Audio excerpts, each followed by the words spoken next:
And today we're going to be looking at meadow wildflowers. And again, this is a part of a project called Helping Hands for Butterflies, funded by the National Lottery Heritage Fund and by NatureScot. And when we look at wildflowers, we need to consider what makes up a wildflower meadow. These are also sometimes known as unimproved grassland. And in this case, unimproved means that the land has never been ploughed, reseeded, or heavily fertilized. So they're relatively natural. However, they're not completely natural, and they're usually managed by either grazing or mowing. So essentially, these are created and maintained by humans. However, we have lost a lot of our wildflowers and they're increasingly rare in the landscape. So you very rarely get huge wildflower meadows in the general agricultural landscape anymore. They tend to be small patches or contained within nature reserves and managed for conservation purposes.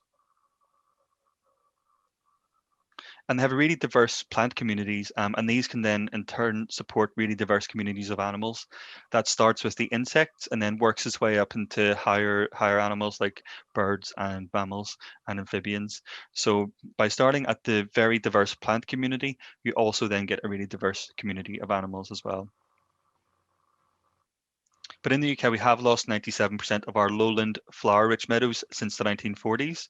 This is because of advances in technology, which have allowed wide-scale ploughing and reseeding of what were wildflower meadows. But then there's also been the chemical herbicides and fertilizers, and those can change farms well or land well beyond the farms because once they get into the river systems, for example, then they can fertilize once wildflower meadows further downstream and they can change the plant composition of those.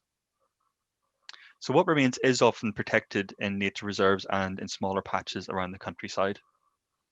And some of the most important components of meadows are grasses, and it's really important that these are included. That's because they're all the caterpillars of all of the brown butterflies, such as the meadow brown and ringlets and speckled woods, all eat grasses, especially some of those vigorous grasses. Some of them, such as the meadow brown and ringlet, do prefer really vigorous grass like Yorkshire fog and cocksfoot. However, other species prefer fine leaved grasses like fescues and bent grasses, which can sometimes be very difficult to identify. So it is important that grasses are included in meadow creation projects, and we don't just go for the really showy, flowery plants because it's important that these grasses are there because they really are essential components of wildflower meadows. And then when we go to the management as well, it's important that some grasses are allowed to remain intact throughout the entire year. This is really important for some of the skipper butterflies, including small and large skippers. And that's because the caterpillars actually remain inside the tall stems of grass through the winter. So they form these little cases around themselves on the grass stems. And if they were cut down over winter, then those species would be lost. So just to have a look at a couple of easy to identify grasses. These are some of the simpler ones. We have ones which are themed with canine names today. So we have crested dog's tail. It's a fairly widespread grass found in various grassy habitats where the grass is often kept grazed or kept very short. So it's one of those which can survive that grazing. And it's distinctive because all the florets are contained on one side of the stem, exposing the midrib. So we'll just have a look at the photograph here. You can see the stem going up there, and you can see that the back of it is exposed all the way up with all the florets contained on one side. And those florets themselves are quite stiff and short, and they're arranged like a comb or a crest, as you can see in the illustration and the photograph there.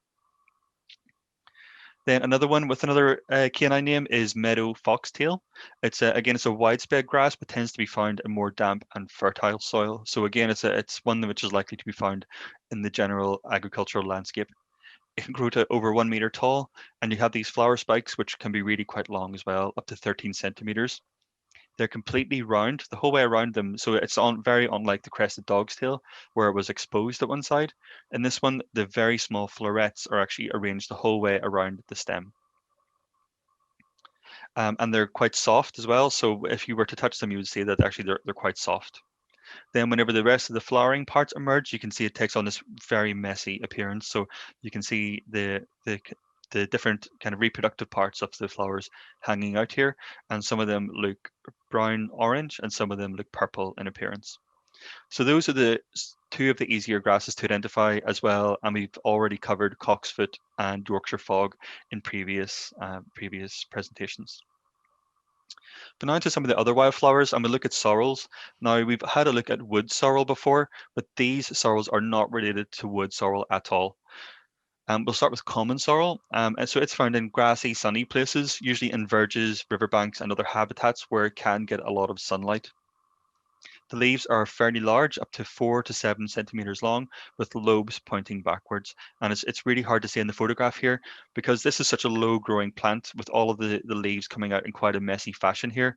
You can just about see in one of the lower leaves that has these lobes at the back, which point backwards only. And I'll show you the next species where the lobes are pointing outwards. The leaves themselves can be quite bright green and fairly fleshy, and they all emerge from this central rosette. The flowers then are small and they're held on spikes. They're very similar to those of docks. So the common dock or dockin, which is treated as a weed in some places, it's related to these sorrels and it has very similar flowers, but it's much taller plant. Then there's sheep sorrel, and this one prefers more acidic grassland and is more prevalent therefore in the uplands. The leaves are smaller, only to 4 centimeters, with the lobes spreading outwards. And you can see really clearly in this photograph, you can see these lobes at the end, which point outwards, which are unlike those of common sorrel, which point only backwards. And the flowers are similar too. So we can have a look at the flowers here. I think this is of the common dockin, and you can just see these reddy green flowers all contained up the stem, and the seed pods are like that as well. So those are the two sorrels, and I've spent time on those because the caterpillars of small copper butterflies feed upon those. And you usually see them emerging in late May in Scotland, mid to late May, and they're a really bright, beautiful small butterfly, which is in the same family as common blues and northern brown arguses. So they really prefer warmer spots, especially places with really warm microclimates and south-facing hills. So they will first lay their eggs in early summer. They lay their eggs upon the sorrels, and they've got this beautiful sculpture to the eggs if you ever see them up close through a magnifying glass. And then the caterpillars will feed upon the sorrels. And by late summer, then they will have emerged as the next brood of small copper butterflies. So you'll see them flying around around August, September, and even into October sometimes. But those adults will mate and lay their own eggs, and their caterpillars will feed as well, right until the end of summer. But then in winter, they take a break, and they usually go to the bottom of the sorrel plants, and they'll remain there over winter. Then when it gets warmer in spring, they'll resume feeding, and they will emerge as that next generation, which comes out in May. So that's why we see two broods of small copper per year in Scotland. And if you have a look at the map, then you can see that it's mostly found, it's not exclusively coastal, but it tends to be absent from much of the kind of central highlands here. So it's a butterfly which really does prefer warmer conditions with longer summers. So it has sunny, warm places. It also prefers places with rocks and gravel where it can bask, but you very rarely see them in large numbers. So the males are very territorial and they will chase other butterflies away. So I've only seen maybe 4 or 5 of these at any one location, and more often than not, you just see a single small copper butterfly. It's a species which is declining in Scotland and one which we're hoping to do some conservation work to help. If you are doing any habitat creation, you want to create south-facing slopes with ensuring that they're maintained to stop the vegetation overgrowing because it really does need that bare earth and rocky appearance. But we're on to one of the biggest families of plants now, which are contained in meadows, and this is the pea family. And we'll have a look at some vetches today. So we'll start with bush vetch, which is one of the more common ones, found even in the rough grassland and in hedges. And it has tendrils like many of the vetches. So you see the tendril here, and it uses these to climb over other plants. So when you're looking for this plant, you're looking for the very obviously rounded edges to the leaves. So you can see one here at the base of the leaflets, it's rounded just there. And you also have flowers coming directly from the main stem. So again, you've got the rounded leaf, as you can see here, but the flowers themselves aren't contained on a stalk, which is held above the stem. They come directly from the main stem itself. And there are only 2 to 6 flowers per inflorescence. So they're all contained in these groups, and there's 2 to 6 of them. And they're distinctly a purple or a pale purple in appearance. They're never pink. Now with tufted vetch, this is similarly, it's often found in very similar habitats to bush vetch, often found together, and you'll get it in even scrubby areas, hedges, and in woodland edges. Again, it scrambles over plants and it can form really dense mats with its leaves. What you're looking for with tufted vetch then is the fact that the leaflets are more numerous, but they're also thin with sides which are roughly parallel. So you can see here, they're not, even though they're slightly rounded at the sides, they're much more parallel in appearance and they're quite thin and they're much more numerous than those of the bush vetch. But also the flowers themselves are very distinctive because they're held on stalks, similar to sweet peas. So you can see the stalk here arising from the main stem with all the flowers hanging off of the side of it, which is very unlike the bush vetch, where the flowers come out from the main stem. And also there are many flowers contained on an inflorescence in tufted vetch, whereas there's only up to 6 in bush vetch. Now just a couple more, and these are the more pink colored ones. So we have common vetch, which is less widespread than tufted and bush vetch in Scotland. It's not as vigorous, so it tends to be found in more dry and open habitats like dry grassland and in coasts. So the leaves are similar in some ways to bush vetch because they're rounded with a little tooth at the end, and there are 4 to 8 pairs of leaflets. But the flowers themselves are very different. So they're a stronger, more of a pinky purple color, unlike the dull purple of the bush vetch. And there are usually only 1 to 2 flowers per inflorescence with common vetch, whereas there's 2 to 6 with bush vetch. So hopefully those features help you to separate them. But then one with a similar color flower is spring vetch. It's much more coastal in Scotland, but it can be found inland at more sandy and disturbed sites. So it's fairly weakly growing. It's only an annual plant, whereas the rest we've dealt with so far are perennials. The leaves only have 2 to 3 pairs of leaflets, as you can see here. So not really unlike the other ones we've met, which have many more leaflets. And the flowers are small. They're purpley pink, and they are always single. So you never ever get an inflorescence like you do with the other ones we've met so far. Now, finally, on to bitter vetch and meadow vetchling. So, bitter vetch is found in again a variety of different habitats, but usually in more acidic soil, and it's very easy to recognize. Once you've seen it once, you'll know exactly what you're looking for. So, you've got these vivid pinky purple flowers hanging from short stalks. So, you can see the stalk there is fairly horizontal. It's not really held up in a vertical fashion. So, you can see it drooping over here with these fairly large flowers like this. You get 2 to 6 of those per inflorescence, but the stems are also quite distinctive because they're described as being winged. So you get the round part of the stem in the middle, but you also get these little wings coming out from the side, which the other species we've met so far do not have. But also the leaves themselves are much bigger. So here you can see this one's about the size of a thumb. So it's much bigger, much fleshier, and much more similar to sweet peas or garden peas than those vetches we've met so far. So hopefully those features help you to find the bitter vetch. And then we also have meadow vetchling, and this is found in rough grassland, meadows, and in hedges as well. It's another scrambling plant which can grow up and through the grasses, and it's really easy to recognize too. So we have inflorescences on stalks with many large yellow flowers. So you can see here, it's distinctly on this stalk with all of the flowers contained at the very end in this head, and they're quite a vivid yellow color, and there are many flowers per plant. And you can see here then from the illustration that there's only 1 pair of leaflets per leaf. So if you look at individual, say this one here, you can see this is actually a whole leaf and you've got only 1 pair of leaflets added. So it's quite distinctive that way as well. The leaves themselves are quite long and they're fairly papery. So they're quite hard and papery and they're not very fleshy at all. So those are the pea family plants we're going to look at today, and hopefully you'll begin to look for some of those this year. They're all great nectar plants for butterflies. And I should just say that the only similar one to meadow vetchling would be greater birds with trefoil or birds with trefoil, but both of those have much smaller and rounded leaves. And once you recognize the 2 of those, you'll separate them quite easily. Now we're on to the mint family, another large one, and we'll start with self-heal. So this is found in many places and is probably already found in your lawn if you have a lawn, because it can survive trampling and mowing and it can flower right at the ground.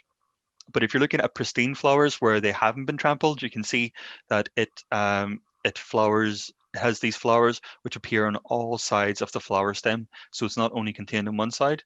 the flowers all appear on this kind of rounded shape, almost like a cylinder with flowers the whole way around, with these short little heads, which are about 1 or 2 centimeters tall. Sometimes you see them looking pale, pinky purple, and other times it's a vivid purple color that you'll see. And it's, as I mentioned, it's usually fairly low growing. If the plants aren't trampled, they can grow up to 15 centimeters. But if it's in an area such as your lawn, it can flower basically at ground level. So it's one to look for in places like that. And it's really hard to confuse with any other wildflower in Scotland. Then we're on to the daisy family now. So common knapweed is a very common and widespread wildflower, and is found in a great variety of different grassy habitats. So almost anywhere you go where the grass is allowed to grow long, you'll find something like common knapweed in it. And it's quite distinctive with these bright purple flowers with a hard head of brown scales. So let's just look at that. You've got all the little florets packed on the very top here, all the little spikes of the florets coming out with these brown scales underneath it. And if you were to squeeze that, you would see that it's quite hard. And this is what remains over winter. So you'll have this hard brown head left, and you can actually pick the seeds from those. One of the common names for common knapweed is hardhead, and that's because of this really distinctive appearance on the top of it. There are many flowers per plant, and they're held on tough, tall stems. So you can see here from this photograph, even with the Oxeye Daisy and the tall grasses around, the common knapweed can tower even above those, and is quite a distinctive plant. And it's really an extremely important source of nectar and pollen for insects. Here there's an antler moth, and I watched this moth for about 5 minutes, and I was going around putting its proboscis into different parts of this flower, taking the nectar from it. And so common knapweed is a really important part of meadows for feeding the nectar to those insects. There's a similar plant though called greater knapweed, which is much more coastal in Scotland, but is being contained in more wildflower seed mixes. So it is popping up in different places now where it normally wasn't found in the past. And the easiest way to separate them is just these long outer florets on the outside, which is a real giveaway from the common knapweed. Then staying with the daisy family, we have the Oxeye Daisy, which is another one common in dry grasslands and coasts and waste grounds and other places where you have some disturbance. So it's distinctive with these large flowers held singly at the end of long stems. So there's only one flower per at the end of the stems with these white petals with a really bright yellow center to them. There are other plants in the same family which are similar in some ways, such as chamomiles and mayweeds, but those have feathery leaves, whereas the leaves of oxeye daisies are quite tough and leathery. And they're a really good source of nectar for some butterflies, especially those which have shorter tongues, such as the small copper butterfly. Now we're on to a plant which maybe isn't so welcome in so many places. It's called common ragwort, and you'll find it in rough grasslands, waste ground, and in roadsides. And you can get whole meadows covered in ragwort sometimes, as you can see here. And it's a fairly tall growing plant, up to 1 meter tall, but it contains toxins which can cause great harm to mammals which eat the plant. So you'll often find that it might grow on its own, completely with no other plants around it, with very short grass, and that's because it's being avoided by the mammals because it has these toxins inside. But those toxins can also enter through human skin. So if you are touching ragwort, don't touch it without gloves because it can be dangerous. And this is a plant which we have a love-hate relationship with. We know that insects will use it for nectar and for pollen. We know that some other species use it for their caterpillars, but it's also dangerous to these mammals. So wherever we're doing conservation grazing, we need to remove ragwort because it can harm the cattle or the sheep or the horses which are grazing the land. So it must be removed from those places because it can kill them. What you're looking for with ragwort, though, are tall plants with straight stems, the heads of bright yellow flowers that are close together. So you can see here, the flowers are all touching one another with the really distinctive bright appearance here. And they have lobed leaves. Now, there are similar plants, including other ragworts, which are much less common. You might find Oxford ragwort, though, which is spreading in Scotland, but has flowers which are further apart, and that's the easiest way to separate them. But you'll notice from the photograph here that there's a really brightly colored caterpillar. This is a caterpillar of the cinnabar moth, and you can find these in huge numbers on ragwort, and they come out even during the day, and they're very obvious to see. This is because they contain the poisons from the ragwort, and they use that to poison any would-be predators of them. So these have evolved to have this bright appearance as a warning system to animals to say to stay away. And this is an adult of that species, which is again very distinctive by having a long red line going against a black background. And this actually shines in the sun. So depending what direction it goes in, sometimes it can actually look blue or green, depending on the direction that the moth is facing. But it always has this distinctive red line going down either side. And this is another species which flies during the day, and it warns predators that it's poisonous by having such distinctive coloration. Then yellow rattle is one which I mentioned before. So yellow rattle and its relatives are hemiparasites, meaning that they get part of their food, including their nutrients and their water, from other plants nearby. Yellow rattle tends to use mostly grasses for that purpose. And it can reduce the vigor of grass, and therefore it's really important in wildflower meadows because it allows other smaller wildflowers to get a chance to get up over the grasses. So it's another very distinctive plant with bright yellow flowers. You couldn't really confuse it with anything else. It's got a very unusual shape, which is hard to describe. So the flowers look just like this with an opening at the end here.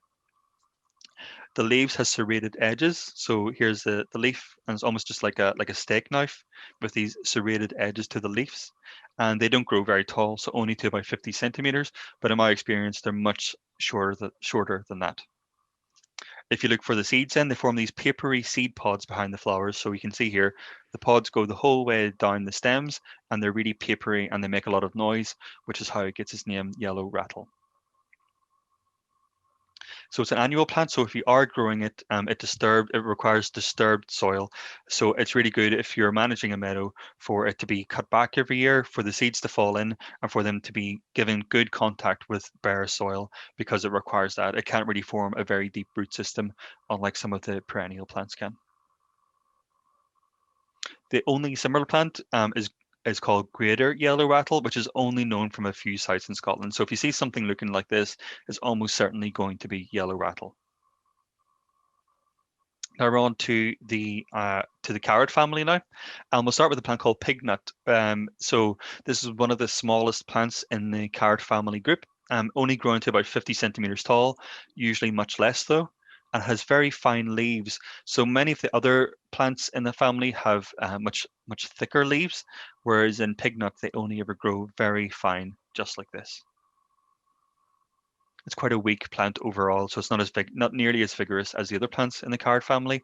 And it has the flowers start off pink, but whenever they emerge, they are actually white in appearance.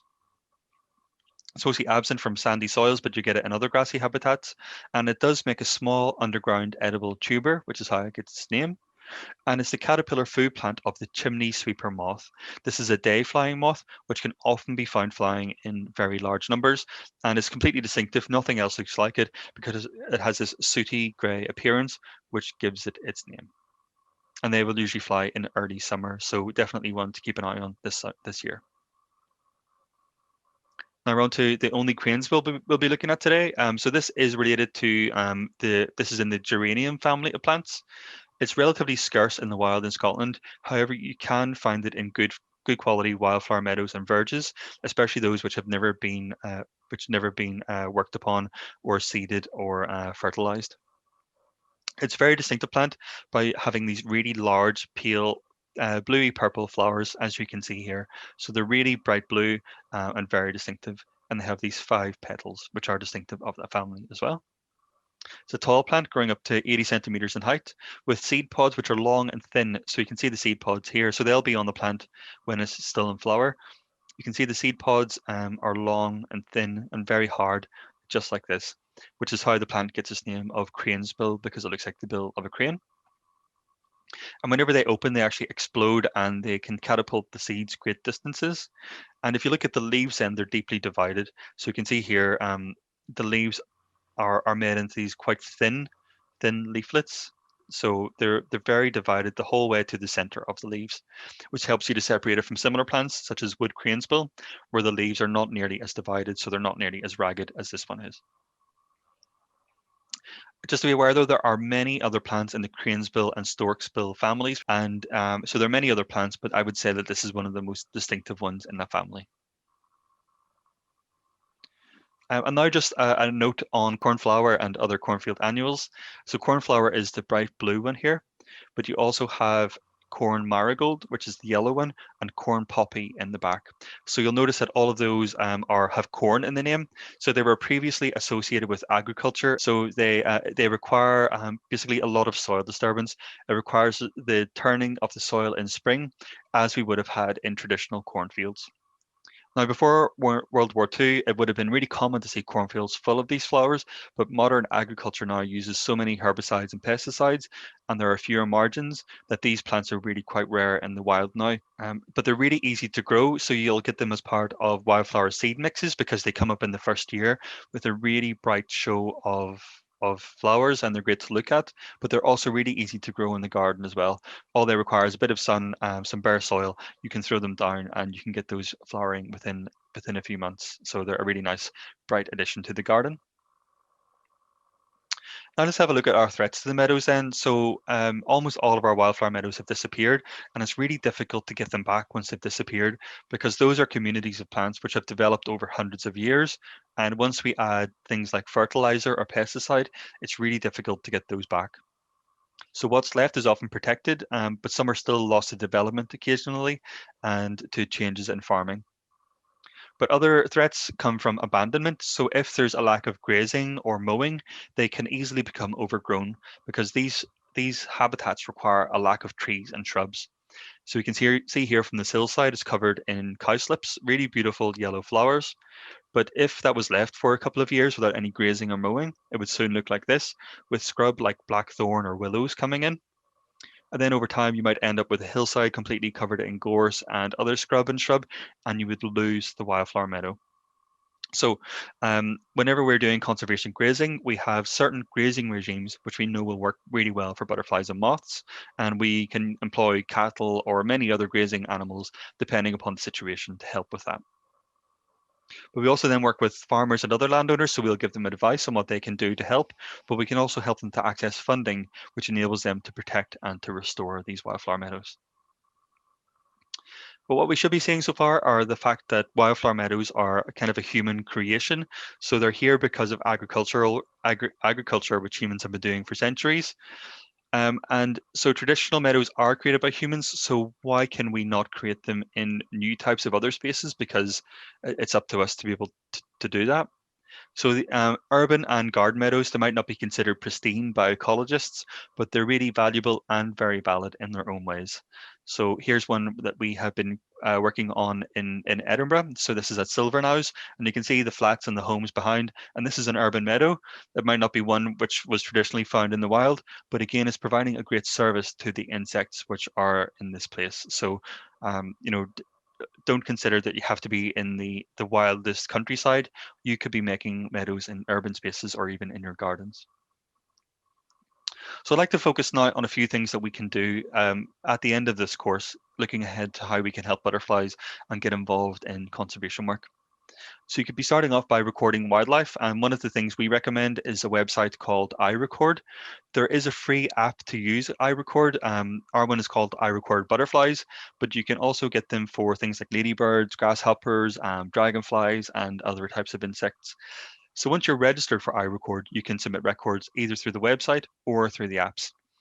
The great thing about the iRecord Butterflies app is that it has a free butterfly guide with it, which you can use even if you don't have access to a phone signal. So you can be comparing the butterflies you're seeing.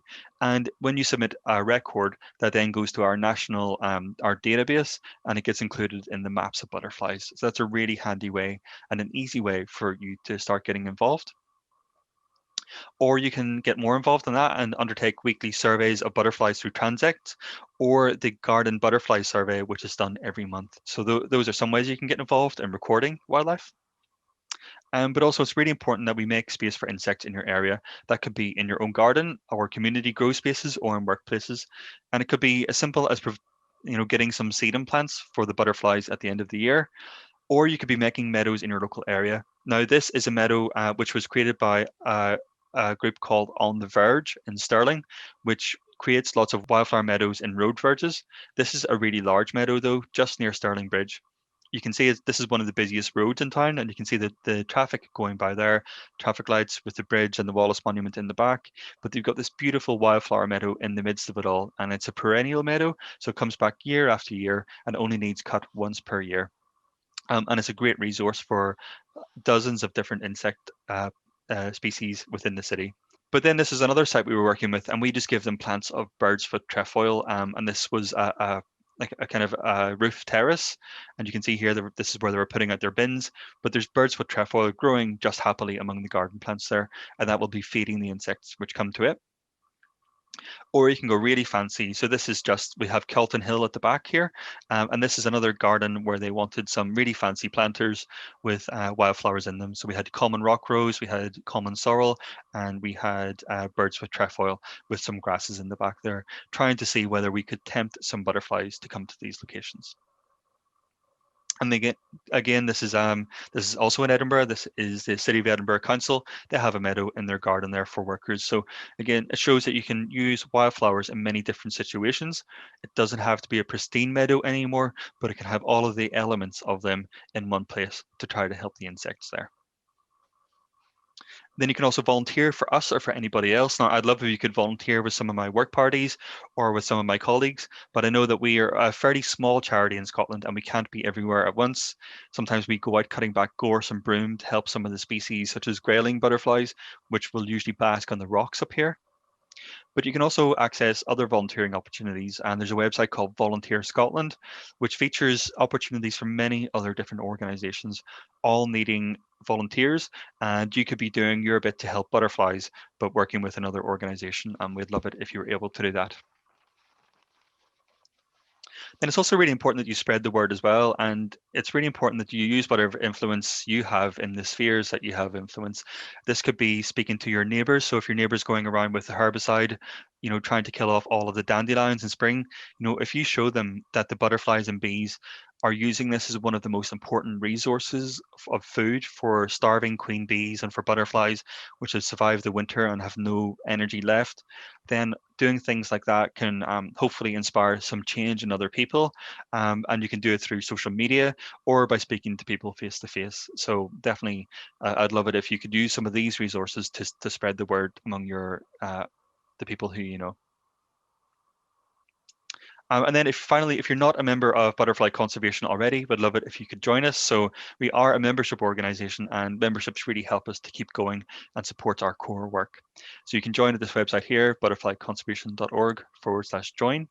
And if you become a member, it's from as little as £38 a year, which I think of as being around cost of a cup of coffee per month.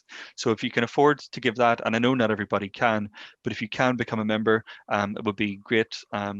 And you will also get some things for joining us. So you'll get a gardening booklet, ID charts, you'll get invitations to events and our butterfly magazine 3 times a year and things like this. So you get membership of your local branch and invitations to some of our national events, some of which are members only. So do consider joining Butterfly Conservation if you can. Would love it if you could.